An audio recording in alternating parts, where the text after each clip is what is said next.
So right click, add a blueprint class, actor component, and call this BP inventory component. Now we have to, inventory needs a lot of data, so we're going to organize this data by adding a new folder and call this simply data. Open this folder up. Inside of here, we're going to right click and create 3 more folders.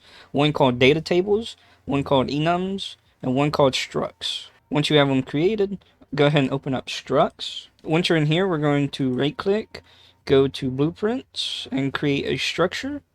The first one is going to be called underscore T underscore S underscore inventory data. Now the reason why I'm putting the underscore T on everything is because I've already made this entire inventory system. So I'm just putting an underscore T just to make sure I know stuff is separated.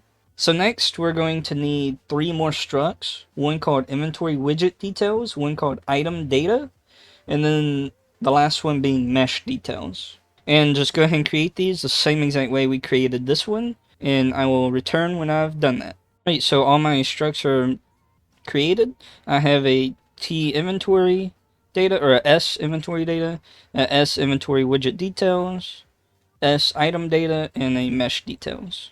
So the simplest one is mesh details, so go ahead and open that up. Inside of here, we are going to do, instead of a boolean, we're going to do a static mesh object reference. And you don't have to worry about soft object references or anything on this, because static meshes are basically always loaded into memory. And so now I'm going to call this just mesh. I'm going to add another variable, and this is going to be a transform, like that. And as you could guess, I'm going to call this local transform.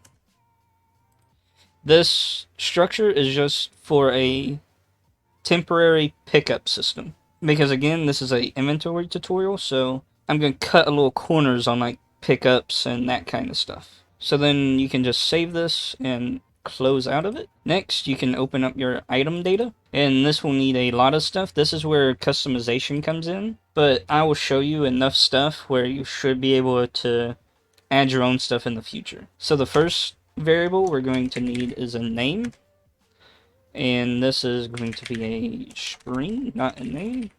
I find it easier to just work with strings. Next, we're going to add a variable called mesh details, and set the value to s mesh details. And again, like I said, I've already done this, so I'm going to select my T version instead of the one that's already created.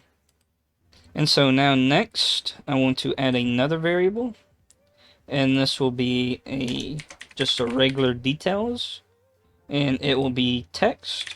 And this is like the details of the item. So like if you have a sword, the details might be it's a very sharp sword or something. And so next we need an icon, so add another variable and call this icon, and then set the value to slate brush right here. And then we need a rarity, so add another variable, call it rarity. And we gotta hold off on this because we actually need to make an enum, which we could do right quick. So minimize that, go back to your content browser, go to data, and then go to your enums folder right here. Open this up, and then right click and create a blueprint. Where's it at? Right here. Blueprint enumeration. And again, throughout this whole tutorial, I'm going to be labeling everything with underscore T. So I'm just going to name it E underscore whatever. But that's just why mine's different. So E underscore rarity. Oops, rarity. Alright, then open it up. And once it's opened up, you can add as many rarities as you want. But I'm going to just add a few. I'm going to say common. And then add another enum. Rare.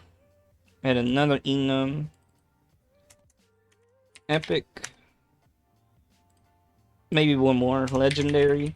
And last, I'm going to add one that's none. because it'll make sense in the future, but we need one where the rarity of an item just doesn't display at all. And so now we can save this and close out of it. And now while we're in here, we're going to need another enum anyways. So right click and create another enum and call this e underscore item type. And this will just define like if an item is a consumable, if it's a equipable, that sort of thing.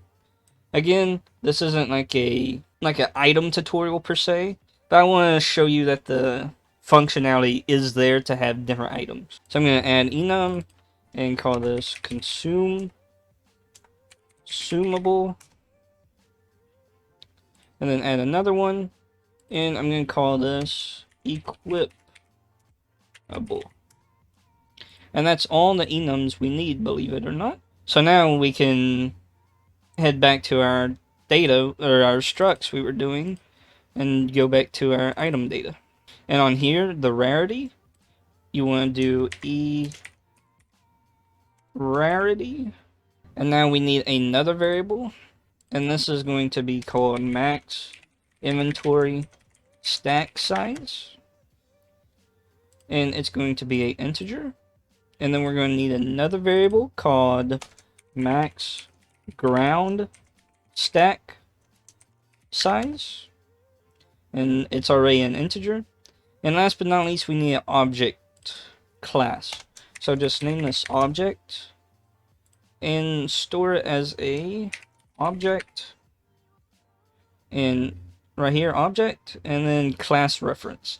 Again, objects are basically always loaded into memory, so we can safely store hard references to objects. But if you want to specifically save, like, we're going to make inventory objects. So say you have like a potion or something you want to store, or just your base inventory object. If you want to store your base inventory object and not store an object, then you would want to use soft references. Anyways, let's move on from this and open up our inventory widget details. Inside of here, we are going to need an anchor. This is just typical stuff to define how your inventory will be displayed. And so this will be an anchors. We're going to need a transform. And this will be a widget transform. Now we're going to need a position. This will be a simple vector 2 right there. And then lastly, we'll need a size. And it's going to be vector 2 as well.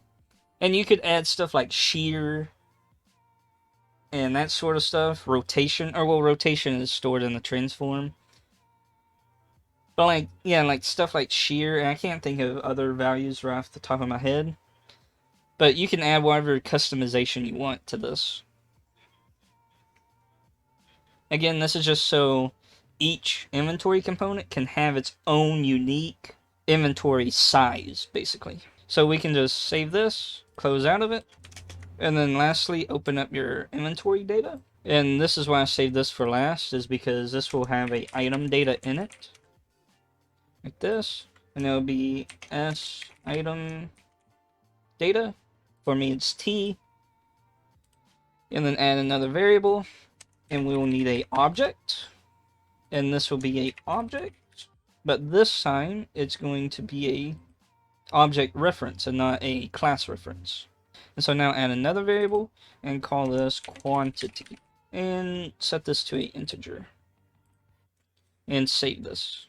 In fact, go ahead and just file, save all, make sure everything's saved. Alright, and so now, go back to your data, and go to data tables, and right click, and create a miscellaneous data table. And for the row structure, select your item data, and hit OK.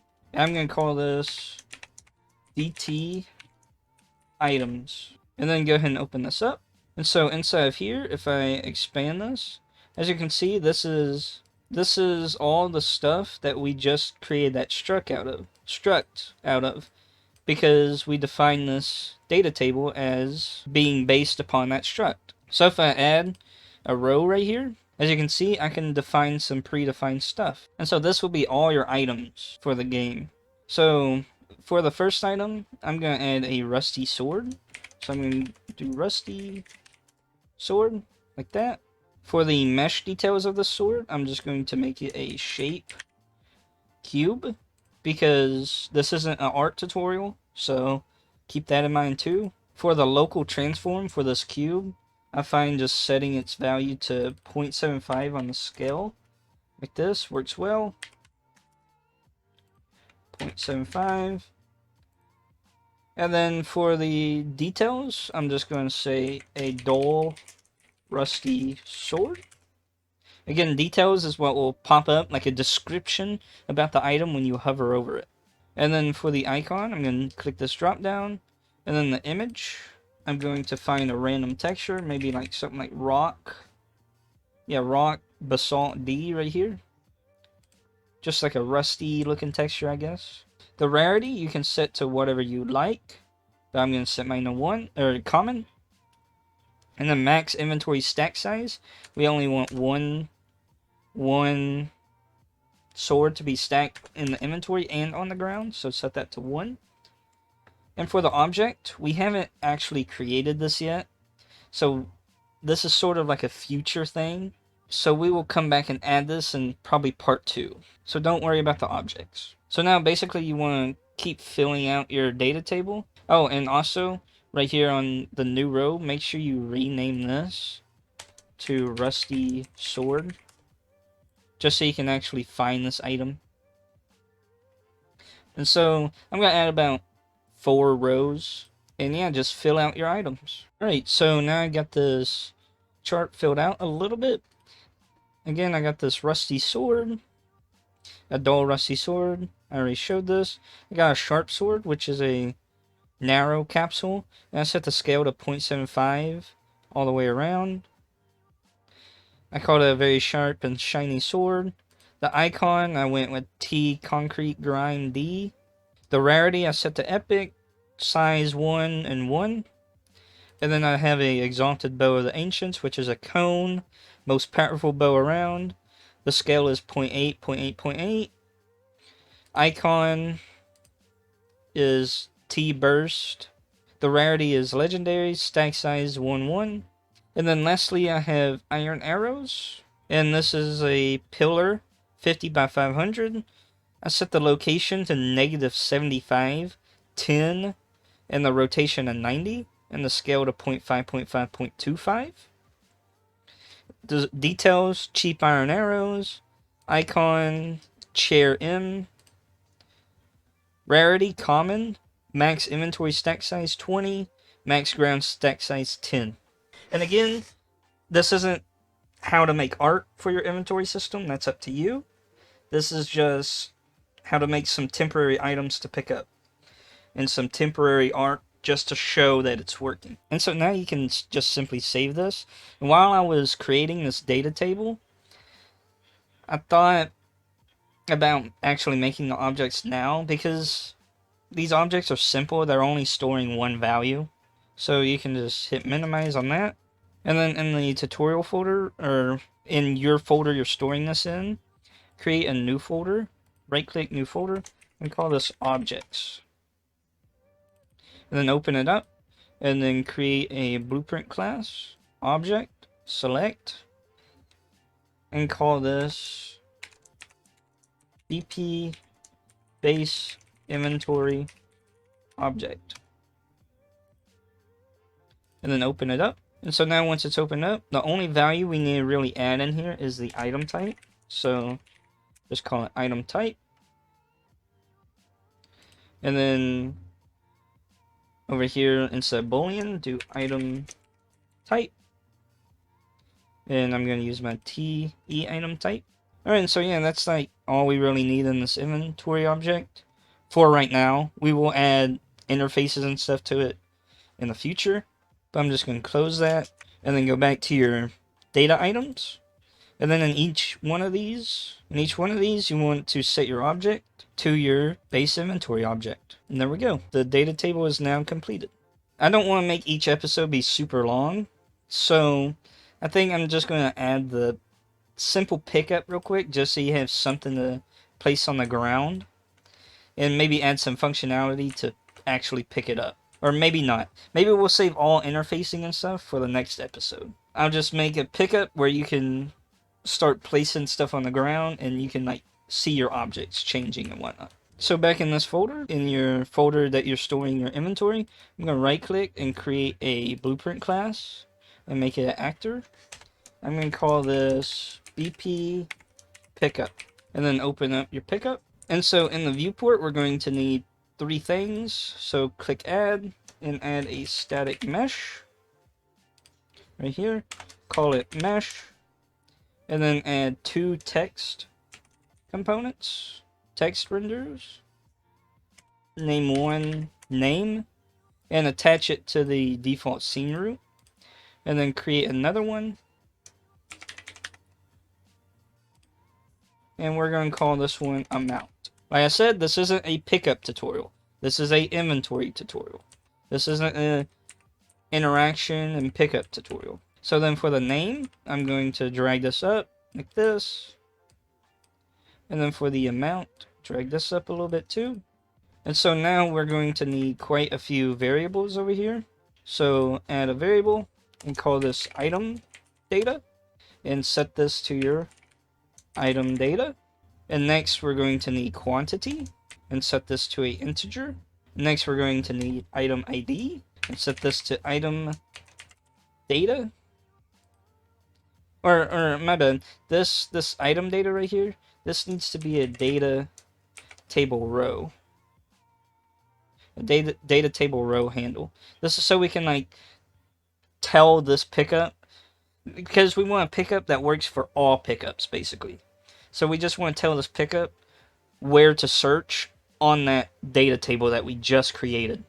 Because remember, the data table stores information about every pickup in our game, but now this pickup class, we want it to read from the correct row essentially. And this item data right here, you click the little I to make it instance editable. And then quantity, make this instance editable as well. And then we're going to need another variable called custom quantity and make a boolean. And next we're going to need another variable called object reference. And again, this is going to be object. So there's no harm in making it a hard reference. And then lastly, we're going to need a object type. And this is going to be our item type. So then, once again, item data, quantity, make these instance editable. And then custom quantity, make this instance editable as well. And object type as well. And the reason why we're not using that struct we made that has an object reference and a quantity in it is because I want the quantity to be exposed like this, but I don't really want the object to be exposed. And if you add a data table, then it exposes everything. Which, I mean, it's not too big of a deal. You could add like the inventory item data if you wanted to and use that. But I just like it this way. And so now the majority of this is going to take place in the construction script. And if you don't know what this is, so if you change the mesh in here, when you hit compile, like if you set it to like a random mesh, and you hit compile, then every time you hit compile, it will set it to a random mesh. And so we can take advantage of this by grabbing our item data like this, do a get, and then split this. And then we want to get data table row name, or just row, not name. And then for the row name, you want item data table row, like that. And for the data table, you want to do your DT items. You don't want to plug this in because it's always going to be an items data table unless you do like some fancy stuff and you have like different, which that gets into like a pickup system. But if you have like different data tables and whatnot, then you could plug this in. But for now, we just have one data table, so we already know what we're referencing and stuff. And so now out of this, we need to break this data out. And as you can see, it's reading from our data table row. So if we put in bow, then it will read out the bow's data from that data table we created. It will read out all that information we stored. And so here's where the mesh details come in handy, because now this mesh details we created, we can break this as well. And now we have access to the mesh and the local transform. So now you can drag in your mesh right here, and you can simply do set static mesh like this. And then for the mesh, drag in your mesh right there.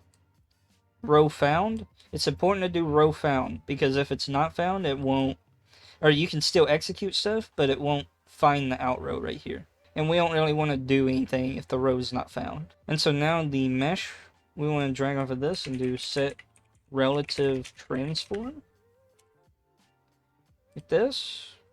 And as you could have probably guessed, we're going to plug our local transform into there. And so now the name right here, we're going to drag a reference to the name.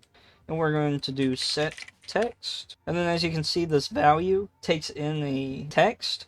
And we have a string. So if you just drag it in, then it'll auto-convert it. But how I said before, how I like working with strings with item names, it will have its benefits later. Again, this item doesn't really matter too much. And so now we're going to drag out our custom quantity. And then we're going to branch. And to do that, I held down B and left click to add a branch. We're going to connect this up. And off the false path, we're going to drag out our amount. And we're going to set text. And then drag false into this. And then we're going to drag out our quantity right here. Get quantity. And then just drag this into value. And it should convert it to a text. And so now, what we want to do is we want to add some variability to our items. So we're going to right click and do a random integer in range. And right here, this max ground stack size, we're going to set this for the maximum value. We're going to set the min value to 1, like that. This isn't the only thing that this max ground stack size is used for. It's also going to be used for dropping items. So like, say you drop an item, and there's already like a pile of arrows there. And say the max ground stack size is 20, and there's 15 on the ground. And say you drop 10. Then it'll fill up the stack that's already there to 20, but then there's 5 remainder. So then it'll create a new stack on the ground of 5. So that's what the max ground stack size is used for. But we're also using it right here to just add a random quantity. But anyways, you just drag out your quantity and do set like this. And then drag this over on true. And remember, I told you this changes every time it compiles. So that's why we have this boolean right here. Because if we do custom quantity, oh, and also this needs to be a not, because we want to inverse this. So basically, when it's true, we want it to be false. When it's false, we want it to be true. And so yeah, since every time we hit compile, this will change. This quantity will have a new random value every time we hit compile.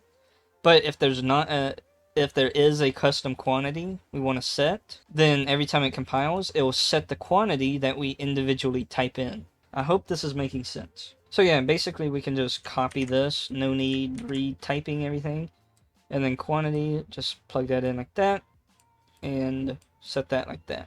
And so now we want to set our item data, or our item ID. So pull this out and do set item ID. And these can merge into this like this, it's okay. You can keep them separate if you want to and like make a function. And right here, the out row right here, I'm going to right click this and promote to local variable. I'm going to call this current row, and then plug this into that break, and then connect this up right here. I did that just so we don't have to stretch this line all the way from here to over here. We could just now grab our current row like this and plug it in like that. So now what this is basically doing is setting all of these values from our data table, and it's storing them in this actual item right here. And so now on this object right here, now we need to actually create like an inventory object. So just drag off of this and do construct object from class like this, and plug this right after that. And so now the object reference right here, we can just drag this out and do set. And then this is, since we don't have interfaces yet, this is basically all we can really do in the object. We're not going to actually communicate with the object just yet and add stuff. But yeah, this video is at an hour on the recording. And if I drag out some pickups real quick, like this, drag out some pickups like this, and then this pickup right here, I set the item data, the data table, to the tutorial data table, and then the row name. Let's say I want this to be a rusty sword. And as you can see, it's a rusty sword, and the value is 1 right there. And see, if I try to change this to like 5, see, it just goes back to 1. But if I add custom quantity and change this to 25, it actually sets it to 25. So if I do some iron arrows like this, as you can see, there's 6 iron arrows. And then I'll just duplicate this around like this. Now there's 8. And see, as I drag it around, that number changes. And it'll go up to 10, because 10 is the max stack size of the iron arrows. But if I wanted to, again, I could click custom quantity and set this to like 20 if I wanted to, and override the max stack size. And of course I can change the type, which that doesn't really matter just yet. Yeah, I can show you the other items as well. Data table, or not items, but DT items. Iron arrow, let's do exalted bow of the ancients right here. The name's kind of long. And so yeah, we got pickups, we have the backbone of our inventory all set up. I know this tutorial didn't really cover like deep into the inventory, but it's a lot of stuff you got to set up. But we got like the backbone set up. We got all our structs. We got our enums. We got a simple pickup, so we can actually pick some stuff up. We got our inventory component. So we got the backbone all done. And in the next episode, we'll be able to pick up items, and we may be able to store them. And so yeah, that was the video. If you enjoyed, leave a like, subscribe for more, and I'll see you in the next one. Bye bye.